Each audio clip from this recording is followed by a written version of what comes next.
Department of Education. Kinongratulate po si SILG, Secretary Benhar Abalos, doon sa 60 kilos na drug bust na ginawa sa Pampanga. And also, ang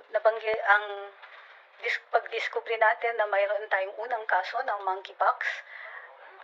Gumaling na po yung tao. Nandito po yung DOH. Explain po namin yung why monkeypox is not like COVID. It's primarily, the DOH should be in a better position to discuss. So, gusto niyo mag-discuss muna yung DOH before you ask your questions? Alright, dali lang po. Dr. Beverly will be discussing the matter with you. Thank you, sir. Yes, ma'am. I'll be reading the DOH statement. The DOH detects the first confirmed case of monkeypox in the Philippines. The Department of Health has detected the first confirmed case of monkeypox in the country. The case is a 31-year-old Filipino national who arrived from abroad last July 19. The case had prior travel to countries with documented monkeypox cases. The case was tested and confirmed positive for monkeypox via reverse transcriptase polymerase chain reaction or RT-PCR done at the DOH Research Institute for Tropical Medicine on July 28. The case has been discharged well and is undergoing strict isolation and monitoring at home. DOH has completed its case investigation and identification of close contacts. 10 close contacts were recorded, of which 3 were from the same household. All have been advised to quarantine and are being monitored by the department. The DOH assures everyone that our public health surveillance systems are able to detect and confirm monkeypox cases. Monkeypox is caused by a different microorganism. It's different from COVID-19. Investigation of recent monkeypox cases in other non-endemic countries indicate potential transmission through sexual contact. It spreads mostly by intimate sexual contact with those who have rashes or open lesions.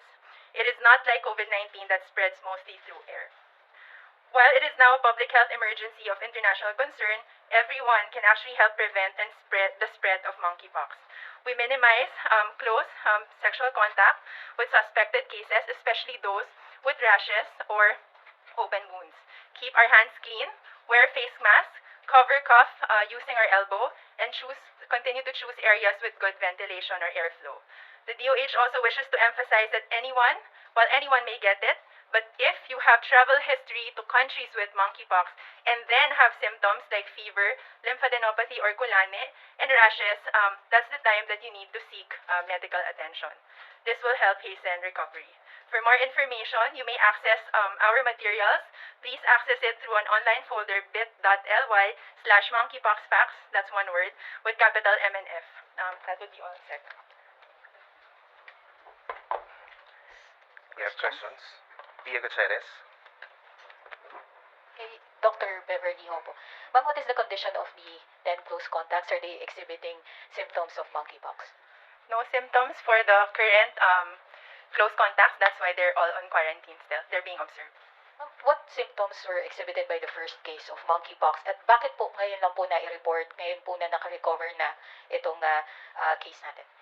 Well, as we have mentioned, the patient was tested and confirmed yesterday, July 28, but we will not be divulging any more of the clinical information because that's all within the purview now of the specialist who's looking at them. Leigh Alvis, GMA7. Hi, Doc Bell. Doc, ano po yung gender? May we ask for the gender of the first detected case? I think we will not go into that, but as long as you know that the patient is a 31-year-old Filipino national. And ano po yung travel history niya? Saang bansa po siya galing? All we can say is that the patient traveled to areas with confirmed cases of monkeypox that are typically non-endemic areas. And dumaan naman po siya, Doc, sa screening when he arrived at the airport? Yes, dumaan po sa screening, but we all know that the symptoms do not necessarily come out earlier, di ba? Yung iba much later. Maricel Halili, TV5.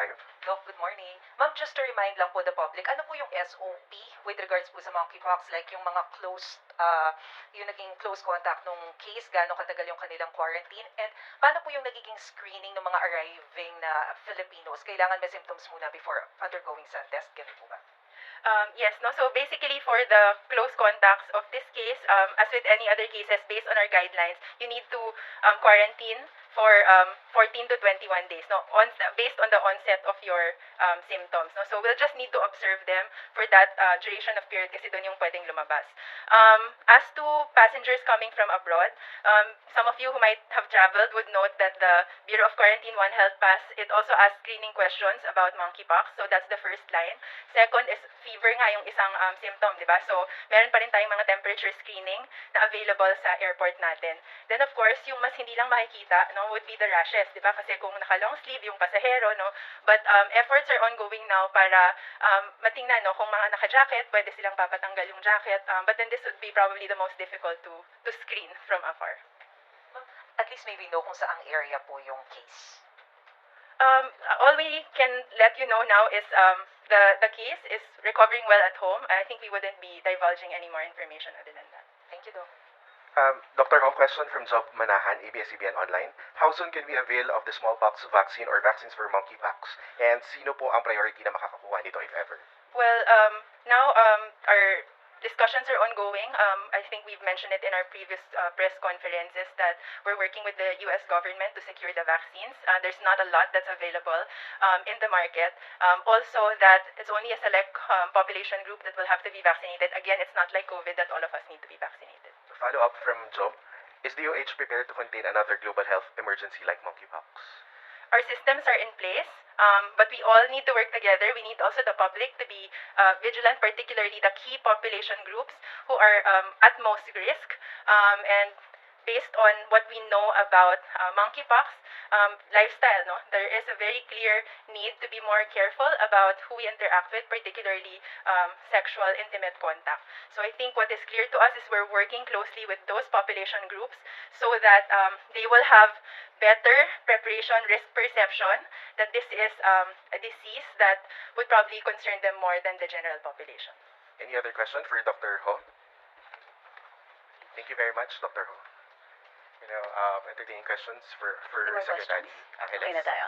Ayos na. Pia Gutierrez.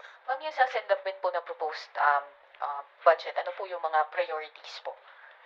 Well, topmost, of course, is still the right sizing, but the same priorities hold true. The Constitution requires the biggest budgetary allocation for education, so it's still the same. Hindi po masyadong nagbago from last year. I would like to remind you that most of the budget was created by the last administration. How much po will be allocated for the country's COVID-19 response? Ma'am, we don't have details kasi fina-fine-tune. The presentation was for today so that the secretaries can fine-tune the particular budgets. It will be finalized and then submitted to Congress next week. Thank you po. Yes, ma'am. Cresilin, SMNI. Ay, sorry. Sorry. Yes. Ma'am, hello. On another topic po, is the President going to certify the the bill for the creation of the Department of Disaster Resilience po?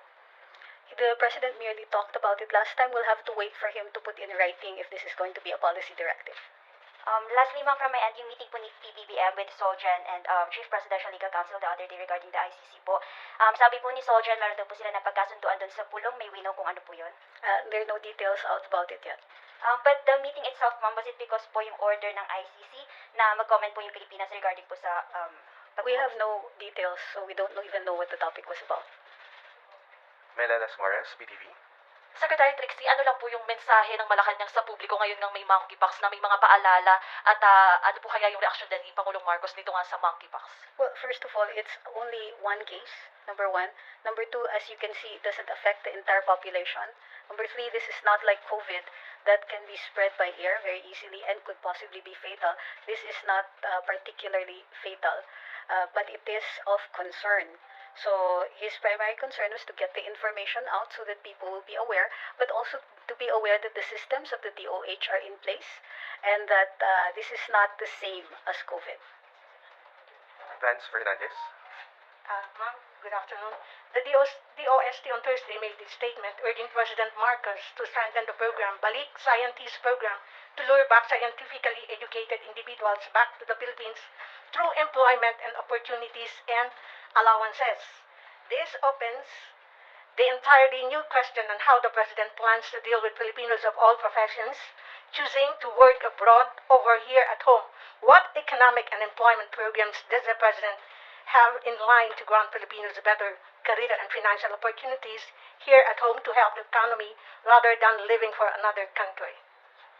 The primary program is to get the economy back on track post-COVID.